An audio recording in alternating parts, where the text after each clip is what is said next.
Hi, my name's Nitch. I assume you know that if you're here.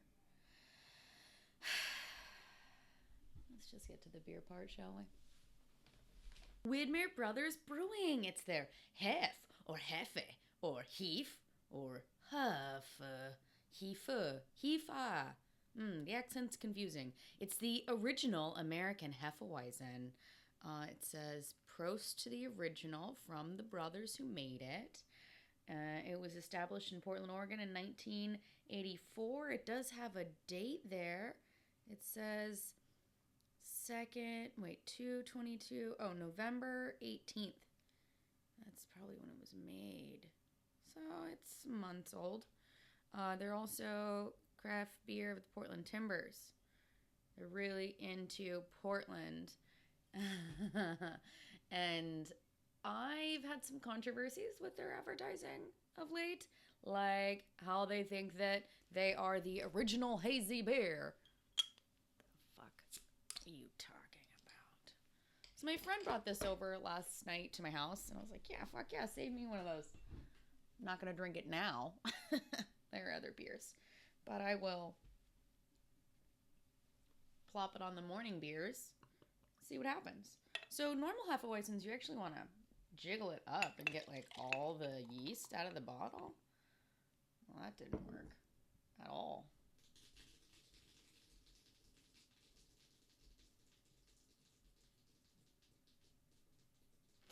I need a bigger glass. It's hazy, so there's that. I get it. And they do have historical point. I get it. It's cool. They've been around since, the 80s, so good job. And they brought this style, they stole this style. It's a German style, of course. What makes it an American hef is that they're using American hops. Traditionally Cascade, that's what they were putting in it before. Who knows what they're putting in it now? Probably still Cascade. History of this thing, right? So like early 2000s, Widmer Brothers got together with Red Hook, and they made their little company. And then somewhere after that, like 10 years, I don't know, somewhere in there, they made the Craft Brew Alliance that has Kona, it has Square Mile Cider, it has Omission as well, and then Red Hook and Widmer. They're all together in one shebang. They're one of the biggest consortiums, one might say, of beer people. One of the problems with that is, one, they distribute exclusively through AB InBev. Fine. But AB InBev also owns like 30% of their company. So they have 2 seats on the board of directors for Craft Beer Alliance. And so it's a big commercial beer, and your money just goes back into the pockets of people who, the dark faceless ones. Anyway, it's fine. Cheers.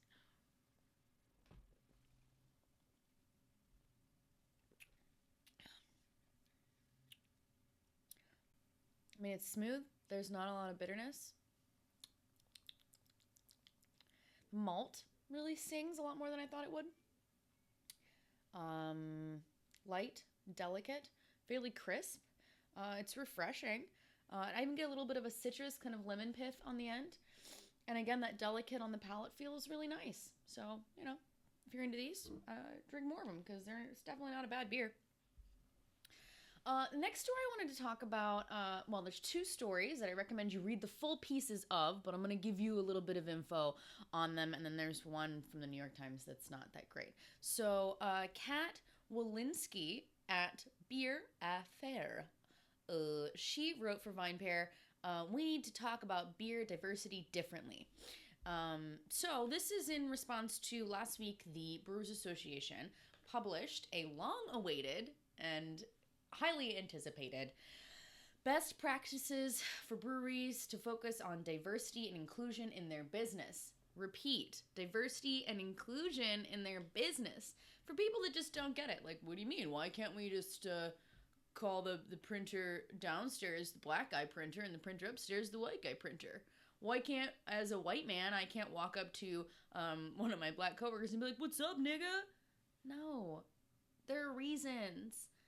This doesn't cover those specifically, But in the same time, it does really break down being able to have those conversations with your staff and your coworkers and how to address issues and how to just encourage, again, that diversity and how to keep inclusion part of your brewery. So it's beautiful.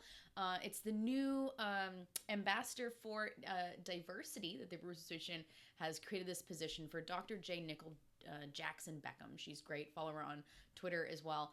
She's just a fucking shining beacon of this industry. So Kat's Beer Fair's piece on VinePair was in response to that, and also a piece ran by the New York Times. So the New York Times piece is more about how the industry is so male-dominated, and it is, quote, young white dudes with beards, and that's a changing demographic. What Mrs. Beer Affair talks about in her piece is more how that's not what it actually is. That there is a lot of diversity in the industry, more so than a lot of so many other industries. Beer is a beautiful leveling ground for people, even though it is stigmatized that women are doing these things. We're so rooted in the history of beer, and the production itself is something that has been dominated by females and so diverse throughout time that having men claim it, really, it's not even relevant anymore. And we have a case to have it be inclusive for everybody. Beer Fair said in her piece, quote, "I'm sick of the white dudes with beards narrative and how it is used. It casts bearded white guys as the industry's leading men, and as such puts everyone else in supporting actor roles. It's overplayed and insulting." Which is true. We've been part of this industry forever, and we continue to be part of this industry. I think that it's what makes beer itself so universal and fantastic, is that it is so diverse at its very roots.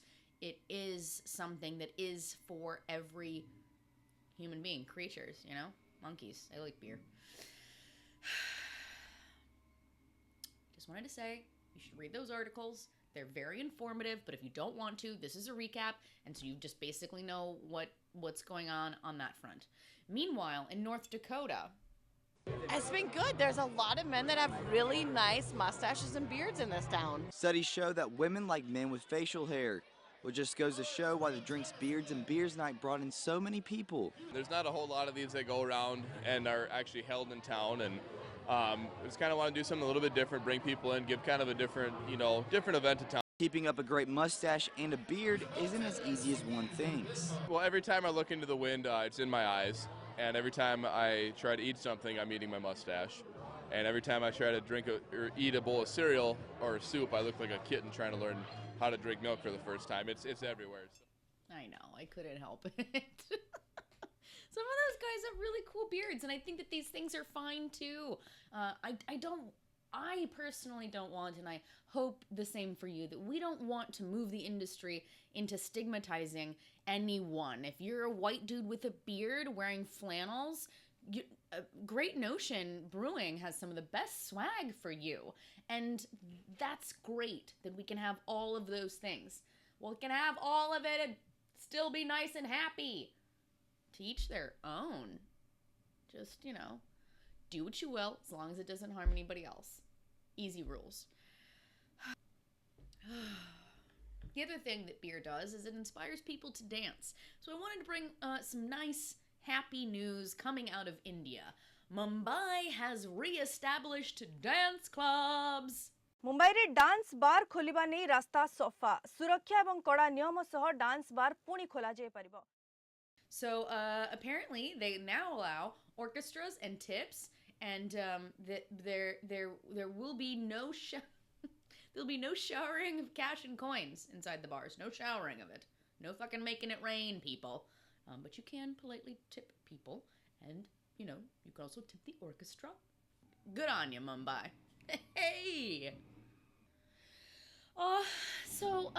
Yeah, that's all for me. There's not a lot of news going on today, which is why tomorrow, I'm pretty sure there's not going to be much more news. So, I started putting together a little piece.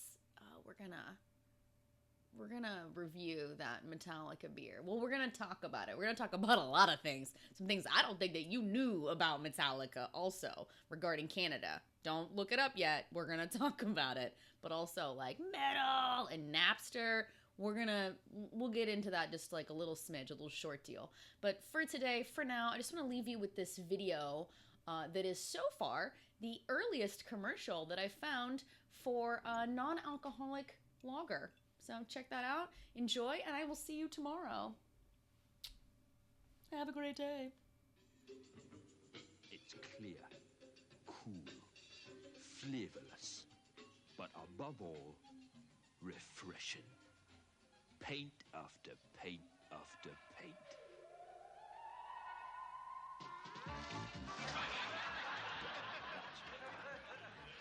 That's Barbarian. But mind, don't confuse it with beer.